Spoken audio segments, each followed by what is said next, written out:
major shout out to the Hip Hop Foundation out in London, England. This is the Venomous 2000 exclusive interview. Rock the bell. Yeah, hey yo, check it now. Yo, what is this? You couldn't write it with a publicist. Need to start it over like the world's corrupt governments. Last man standing when the bombs are dropped over us. No remains of the lame that's blown into dust. So how did I first get into hip hop and what inspired me to become an MC?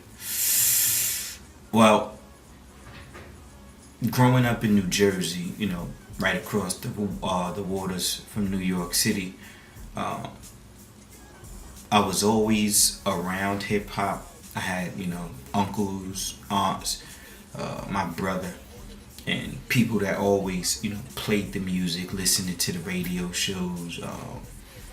My uncle was a DJ for WBLS. Back in the day, they had a decent, hip hop program, music program that was going on there. He was one of the DJs up at the station, and I remember him coming to our house to steal or borrow some of my mom's records that he probably never gave back. But I was always a fan listening to, KRS-One, Public Enemy. My uncle was a huge Public Enemy fan. So I guess the elements were always present, was always there. But I mean, what made me pick up the pen was just listening to, greats like KRS-One, early Nas and all that, and just wanting to do the same things that they were able to do. I remember,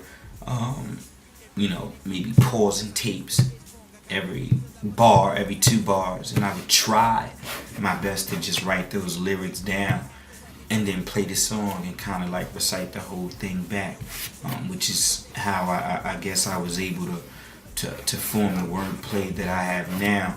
But ever since 5th grade, I wanted to, really do this. And I'm still looking for my 6th grade yearbook, because the school asked all of the students back then, what did they want to become when they were older?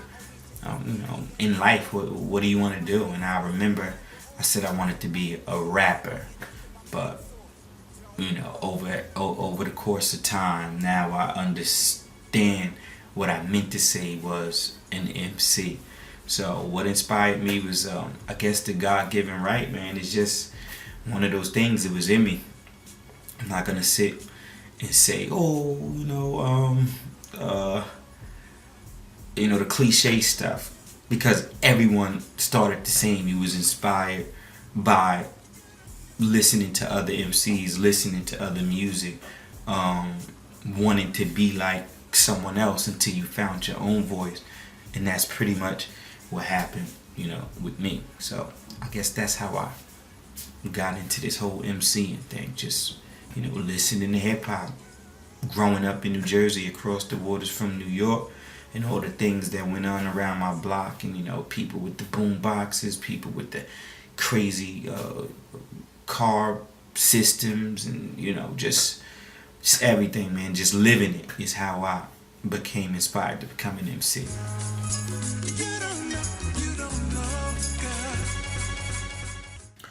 My thoughts on the current hip hop scene is the same as my view in life. It's good, there's bad, there's the middle. I'm not concerning myself with all the dope stuff. I'm not concerning myself with all the bad stuff. I'm trying to walk my own path and keep my own balance, because someone's gonna put me on either side. So I don't want to be judgmental, even though that's extremely difficult to do, and I do it all the time. But I'm trying to stray away from that. Saying this is the dope hip hop, this is not hip hop, this underground, this mainstream. At the end of the day, man, I just love doing music. Would I do a song with somebody mainstream? Of course, you'd be a fool not to. would I do something that wasn't comfortable to me and I couldn't approach it my way? No. So understand that. I don't care if it was Nicki Minaj, I don't care if it was 50 Cent. And people, oh, you sold out, you did a song with 50 Cent. Like, oh, well, I did a song with him. I did my verse and I approached it my way. So what's wrong with that? He can spit whatever he wants. She can spit whatever she wants. As long as I do what I do and I shine and they respect it, I could care less.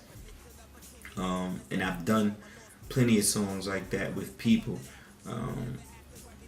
People may say, it's not a good way to approach it, but it's what you're comfortable with. If I'm comfortable with it, then it really doesn't matter what another person thinks. So as far as the hip hop scene, hip hop is going to live forever. Hip hop is going to keep changing. There's some really talented people out there. The battle scene is just crazy right now. A lot of upcoming young MCs.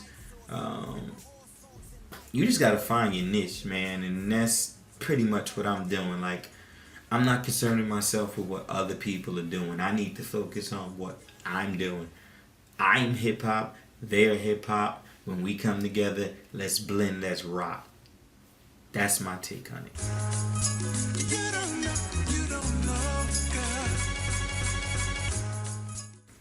What does the future hold for Venomous 2000? Well, God willing, I'll have plenty more years to contribute musically, intellectually, socially, educationally, and put out lots of good music. I would love to be able to take care and provide for my family with this music. Then that way I could truly focus, because in the sense of I've yet to be able to do a project and just worry about that project, meaning don't worry about money, don't worry about getting up for work, just live in the studio like some people do. I've never been able to do that, and I think what'll come out of being able to do something like that, I don't know, but I know to be good stuff, because I had to stop producing. I produce and I can produce, and I'm going to again, but I just can't focus on that right now. So allowing myself in the future to possibly be in a position to do that, maybe some great things could come out of that, maybe not. I'm just going to experiment. I'm just going to hopefully keep getting better, meeting new people, creating new songs, learning, listening, developing my live shows, staying healthy, staying conscious, staying awake, staying alive. And as far as tours, man, I would love to come out to Europe at least 3, 4, 5 times a year if I could.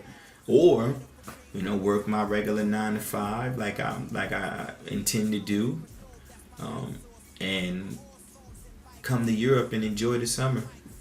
Spend a couple weeks with my family, fly them back, and do the work that I was sent here to do. That is a goal of mine, and that's something that I'm working towards. It'll take time. Is it impossible? Absolutely not. But that's what I'm expecting of myself, and that's some goals that I have, is to be able to tour the summers in Europe, and at least bring my family out with me for a few weeks so they can experience this as well. But then Daddy has to get to work and do what he needs to do. So I do have a couple other things. What the future holds. I have a couple of checklists that I have a checklist of MCs or producers that I would like to work with. Of course, every MC's dream is to work with Primo, so that's one. I want to do a joint with Large Professor and a joint with Pete Rock as far as producers. As far as MCs, I already checked Inspector Deck off the list twice. He was actually featured on A Moment to Reflect 2.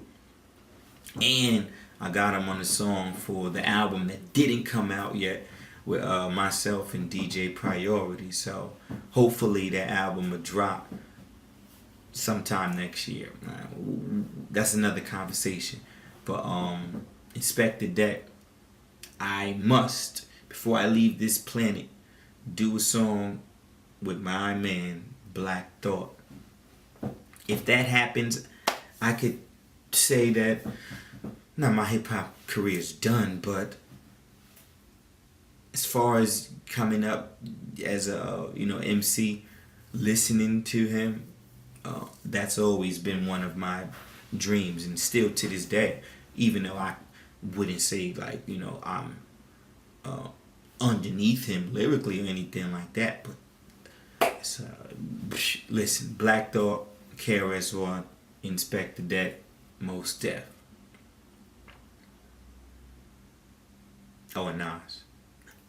So, if something like that could happen in the future for Venomous 2000, the world would appreciate it. So, that's what I'm holding in the future for me. Is it going to happen? It's not impossible.